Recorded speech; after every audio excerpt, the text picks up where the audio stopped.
Hello and welcome back to Calculus 3, section 14.2 on line integrals.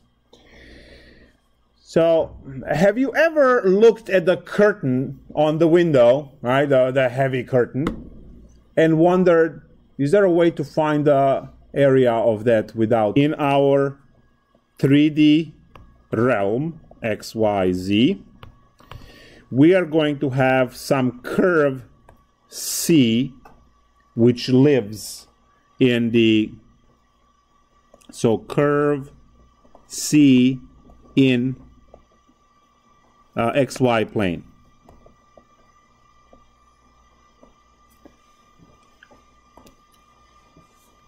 And now what you are going to have is like a curtain going up to meet some kind of a top, which is given by f of xy, z equals f of xy. And you will have the area of the curtain. That's what we're after. Line integral computes area of that curtain. You don't have to flatten it anymore. Let's say it's a curtain made up. The top of that curtain doesn't have to be flat.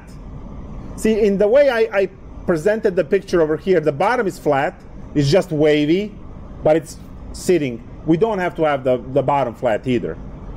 But in this particular picture, bottom is flat, the top is all non-even because it's I can have z equals 6 and it's going to be flat on top as well. But if I put fxy, that means that the top is going to be uneven. So if you are looking at your shower curtain, which is hitting the, let's say, the floor, and it's on that bar on top, you will have z equals 0 on the bottom, z equals whatever, 8 feet long curtain, 8, let's say. So 8. So it's z0, z8. So that fxy would be equal to 8. You will have the flat top, flat, but the curtain itself would be wavy, right? So we are able to calculate the area of that curtain without flattening it out into a rectangle. Clearly, in your right mind, you would flatten it out and measure the length and times 8 for the height, and you're done. But so your line C would be y equals sine x, let's say, and then you would have the height, and you can crank what we call the line integral. So line integral is calculating the, let me just show you the colorful picture from the book. You have the black line on the bottom, that's your line C. You have the red line on top, which is the also line C, but it's intersecting the wavy top to create f of xy. And then you have the area of the curtain, which is your line integral that goes over there.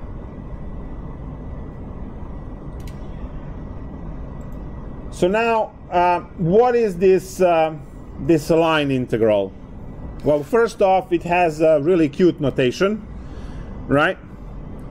You put integral and you put c on the bottom because you are integrating over the curve c, and you are integrating some function. This is just for definition. We are not going to, remember that we are not integrating or doing anything in terms of arc length, right? They're all S's. S. The arc length S. This is just a limit definition, like the Riemann definition for. We will use our theorem calculation. Comma y of sk delta sk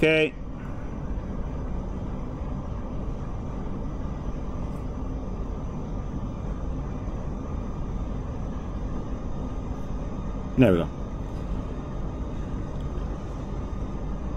Technically, what this is doing is going to take a little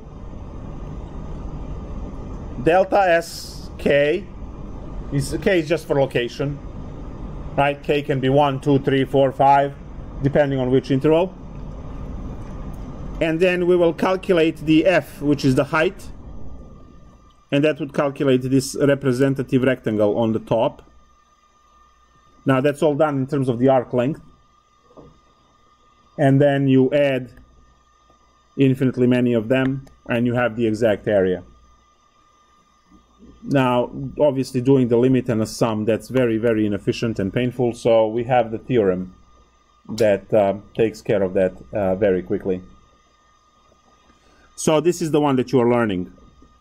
Integral of FDS, the line integral FDS, is equal to integral a to b of f of xt y of t times the r prime of t magnitude dt. There's your line integral. And I just need to point out a few things. Hello, parametric equations.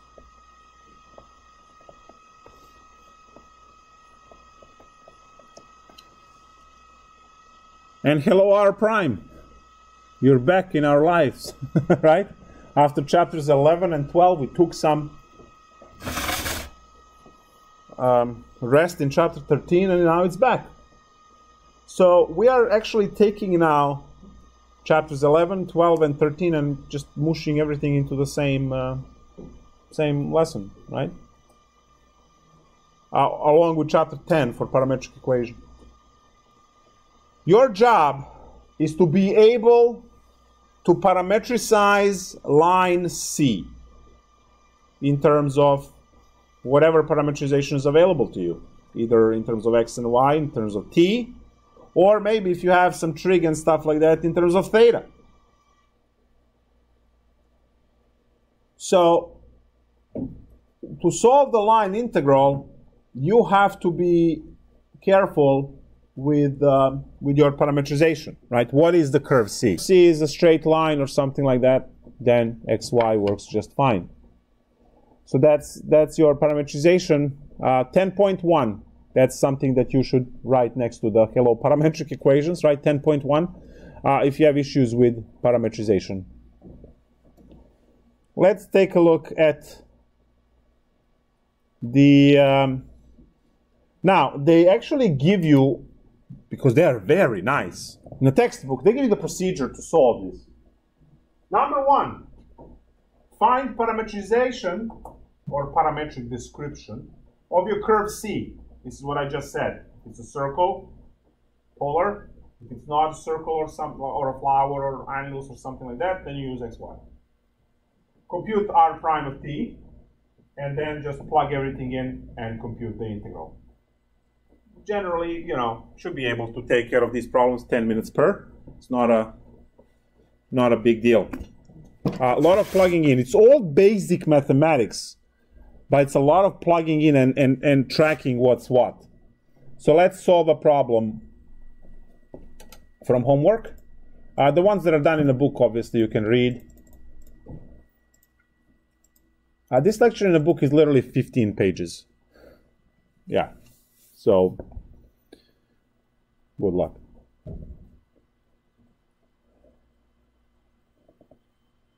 So here's the line integral.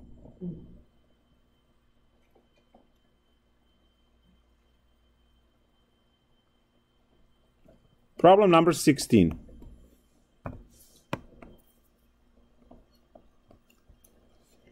It says Calculate the line integral over curve C for x squared plus y squared ds, where curve C is the line segment from 0, 0 to 5, 5. Okay. Be happy. Because at least our parametrization is easy. If you graph it, your domain xy,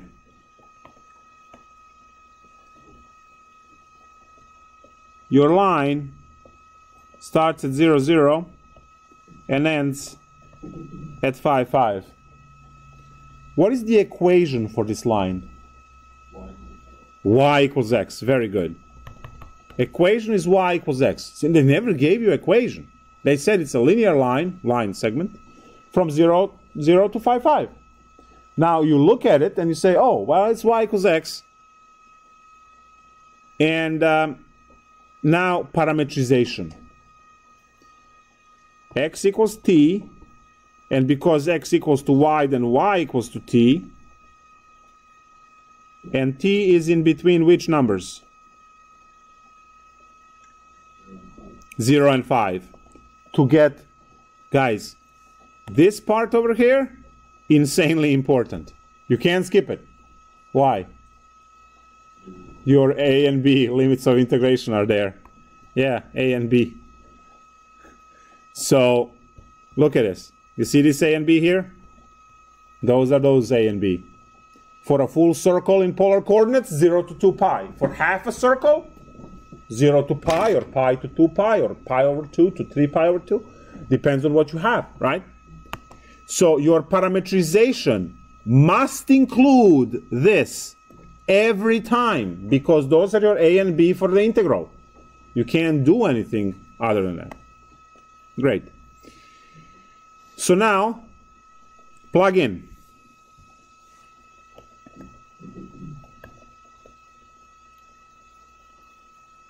My integral of x squared plus y squared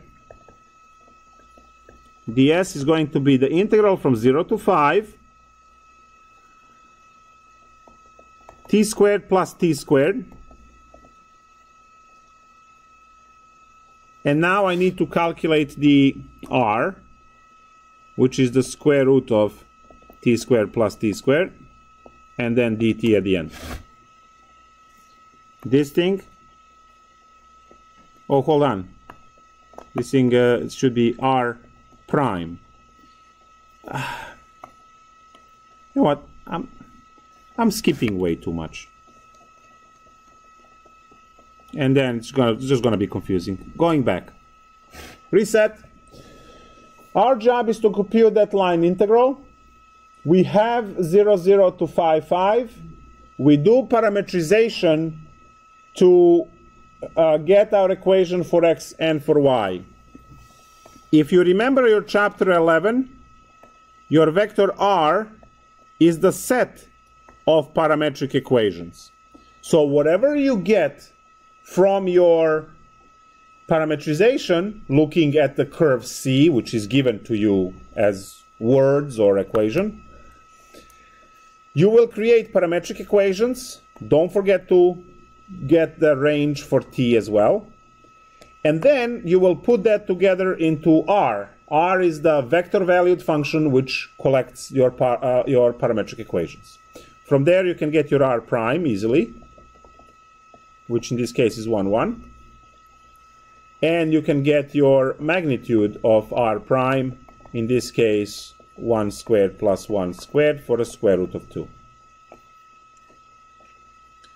So now we have everything to plug in. If you can do these things in your head, just skip on it, but it's better if you write it.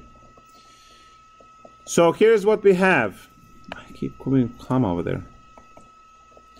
We are supposed to calculate this integral.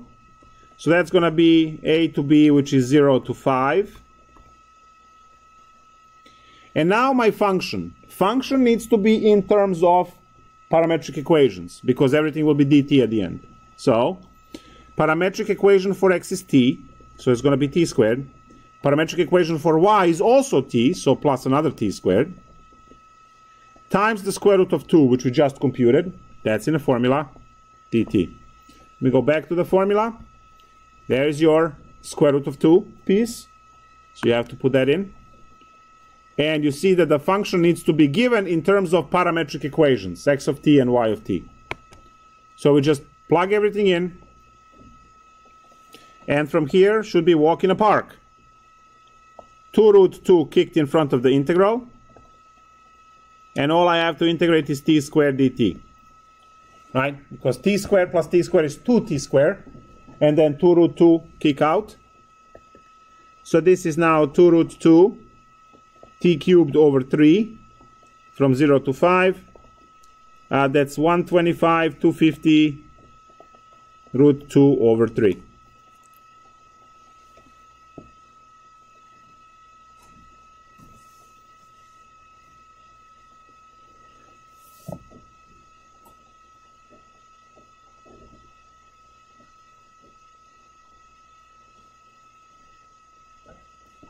So I'm going to ask you to compute one of these. Remember, parameterization. Now, sometimes parameterization is given to you, right? And when parameterization is given to you, you should do a little dance, right? Because you don't have to mess with that part. You still have to do your parametric equations, go into R goes R prime, calculate R prime magnitude, plug everything in, right? That is still there. Sometimes parameterization is given to you. Here's problem 26 for you to enjoy. The curve C, you are calculating x minus y plus 2z ds. And the beautiful thing is that they gave you parametrization. Wow. R of t is 1, 3 cosine t, 3 sine t. Guys, this is a circle. Circle has 0 to 2 pi, right?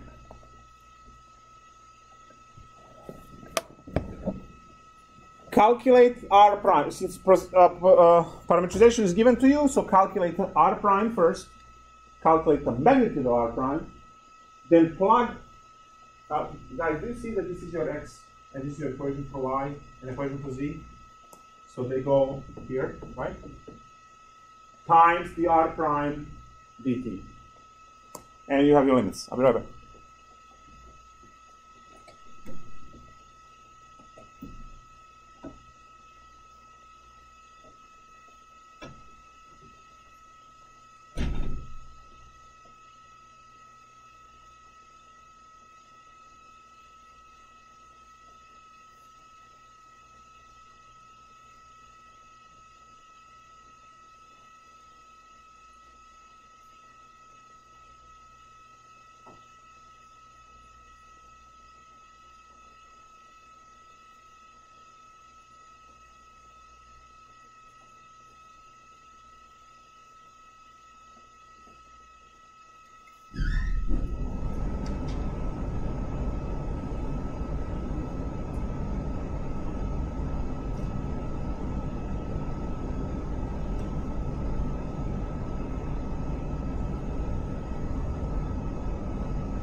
The first order of business is r prime. R prime is 0, negative 3 sine t, and 3 cosine t. Then my r prime magnitude, don't worry about the 0. We have to square this, we get 9 sine squared t plus 9 cosine squared t under the root. Factor out 9, that kicks out 3, it becomes square root of 1, so it's 3. Are we all green? Perfect. Now, I'm going to set up the integral. So integral from 0 to 2 pi, instead of x, I have to write 1 minus y is 3 cosine t plus 2 times 3 is 6 sine t for z. All of that times 3 dt. Good? What's the answer at the end? 6 pi? Everyone has 6 pi? 6 pi. Good. Yay. Integral of 1 is t, and then we go from there. Yep, 3 times 2 pi, 6 pi. This goes to 0, and this one goes to 0, and there, that's even. Okay, good. Perfect. So, that's line integrals. And you just did a third-dimensional line integral, right? The previous example was 2D. This works on any dimension, doesn't matter, right? We only obviously do 2 and 3 dimensions. So that's our line integrals. And line integrals are good to calculate the area of that curtain. But then again, we can use it to calculate work, we can use it to calculate energy, we can use it to calculate a lot of other stuff as you go along. So you will see them in physics, you will see them in advanced engineering courses, obviously. The book gives another nice example, flight of an eagle, right? And flight of an eagle is happening in a helix, right? So you would have, instead of having a circle there with 1, you have a function of t. And then the eagle, right, that should happen on z-axis. So it's a circular part of the eagle that is descending down, right? So you have a negative something on t.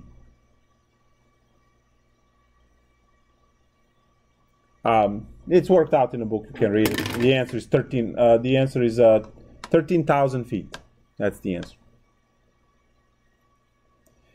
Now we're interested at these line integrals on the vector fields, because line integral is the integral of the function. Didn't we just learn that the vector field is a function, right? So we can find the line integrals having the function to be a vector field rather than a scalar function from before. And in this case, for the vector field, when you're dealing with the vector field, you are involving the tangential vector capital T. So now, line integrals over vector fields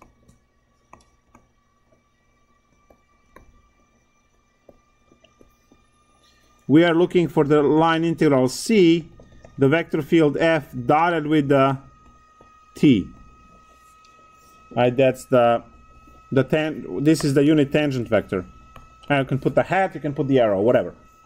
But it's the unit tangent vector that you can find. What was the formula for unit tangent vector, anyone? R prime over the magnitude of R prime. Good.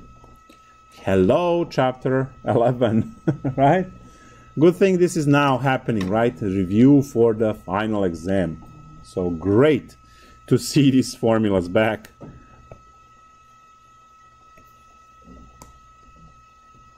And it's great to recycle old stuff. Imagine if we had to learn another one on top of everything.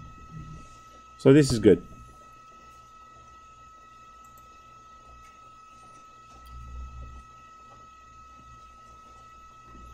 Now, the great thing is that we can do the conversion. Again, the T hat and the ds the same way we did it for curvature and 11.9. So what is this integral actually equal to? Because we want to have the form to compute. This is the form, the vector form, but we want the form that we can compute. So a to b. Now, we're going to have this string. You've seen this in differential equations, and you were thinking probably, what? Why is this written like this? It doesn't look like Calc 1 integrals at all. Well, there it is now. So it's going to be f of t x prime of t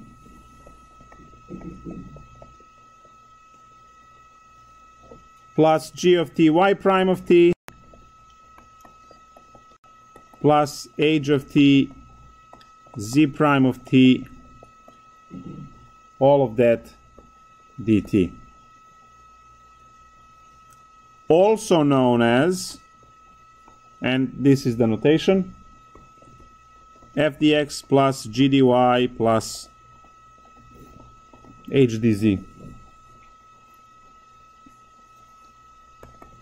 Also known as integral of c f dr.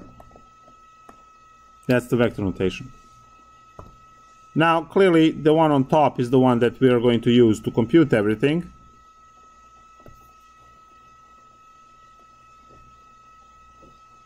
Please note the dot product here between f and t.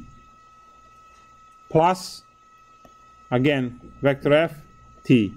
F, t. That's the dot product, which is exactly what we have. Dot product right there. If you want to take my advice, learn the vector equations, not the expanded ones. Because expanded one you can always write out. People would generally look at this and they will go, oh, what do you mean no formula sheet on Calc 1? You are supposed to learn this. That's the one that you are supposed to learn. And then you know what its components are. You just spread them around. That's the dot product for FDR? Yes, the dot product here. Just like when you have your integral f of x dx, there is a multiplication in between, right? Now for the 3D equation, it's a dot product. That's the the upgraded multiplication, right, for multidimension. Great. Line integral.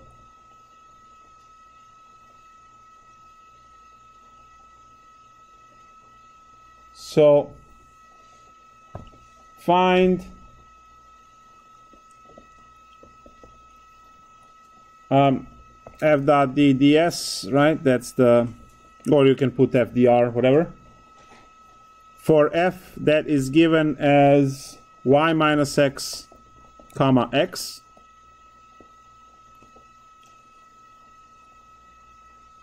And the path is the quarter circle. So C.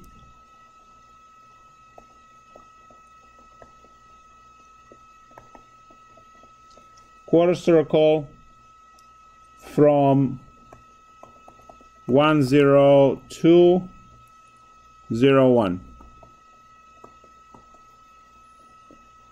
I want to draw this just to be safe. So I have a circle, and I need quarter circle from 1, 0, 0, 1. So that's here to here. I need this to get my parametrization. I need it.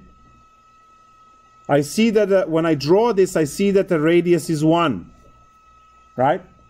So I know that my x parametrization is 1 cosine t, And my y parameterization is 1 sine t, because I see that the radius is 1, because I drew the picture quarter circle, and I'm just going from between these 2 points, and I am able to draw parameterization. And now I know that my t is in between what?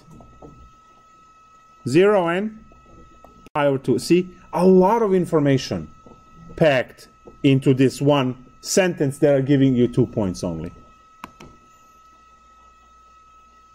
Now I am able to go and do all of these things.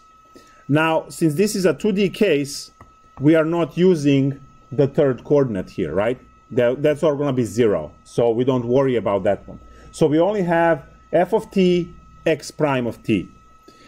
All right, so let me first fix my r and r prime and all of that stuff.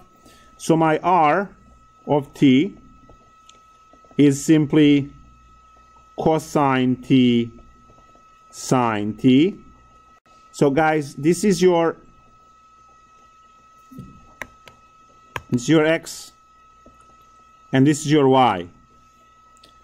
Now I need my r prime because the formula is requiring x prime and y prime, right? So that's going to be negative sine t and cosine t. So this is my x prime and this is my y prime.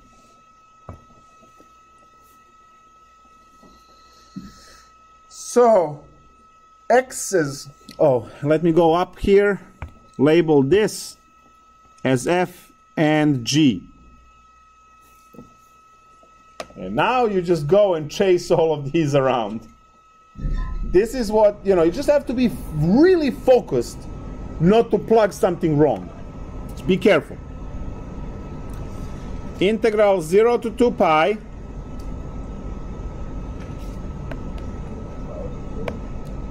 very good. I was just testing you. 0 to pi over 2. And now I have f. F needs to be in terms of x and a y. Well, my f is y minus x.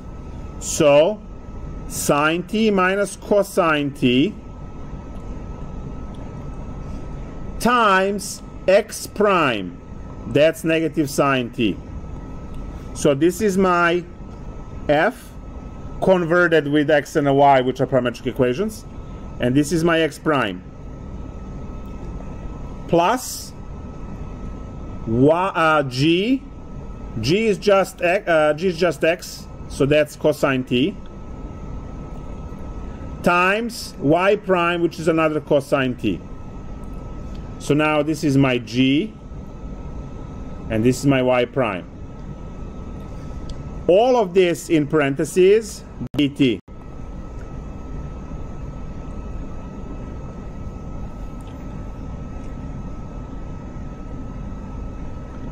Integral 0 to pi over 2. Negative sine squared t plus sine t cosine t plus cosine t squared dt. Now, I'm going to do some mathematical gymnastics here because I'm lazy to integrate this using what? What am I supposed to use there? To integrate sine squared or cosine squared? Power reducing, exactly. Right? Use power reducing for 2? No. What I know is that cosine squared t minus sine squared t is cosine 2t. And what I know is that 2 sine t cosine t is sine 2t. So mathematical gymnastics here. Cosine t minus sine squared t, that's cosine 2t to integrate, plus 1/2 of sine 2t. Because I need this, I only have sine, cosine, so these two will go to the other side, right? Become a half.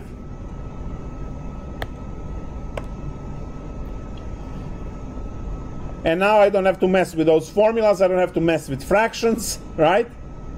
It's just easier. I love trig for this reason. You know, it simplifies it. The same reason why I like fractions over decimals and regular numbers. They reduce.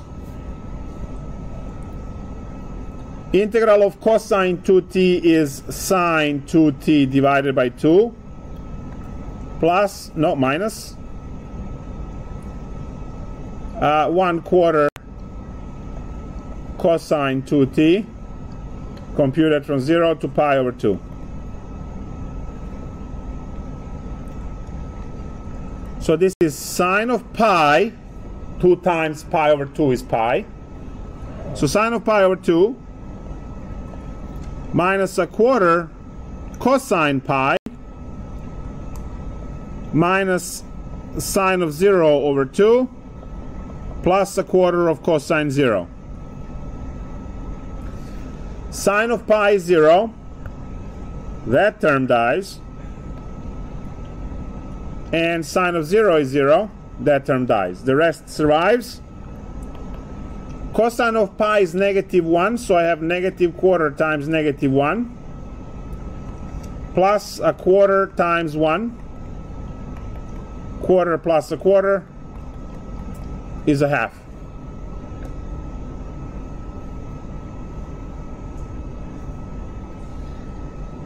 What have you calculated? You calculated how much stuff is moving perpendicular to the surface of the curtain. And we're going to describe this as a flux. No, it's the PhD prerequisite. That's the research lab for alternative energy, the one in Clinton.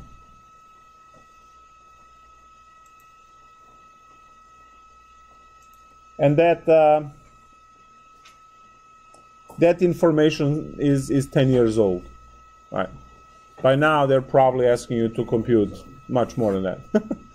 Given at what the Verizon interview was on Monday last week. So my friend will know next week what happened with that interview. Circulation and flux of a vector field. We have 1 minute and 45 seconds left. Nice. Is it still 14.2? 14.2 is 15 pages, yes. So we have an option of continuing this next time, which we're gonna just keep pushing everything back. Or staying a little bit extra today, I don't know. Fire drill or whatever that was. Ruined stuff.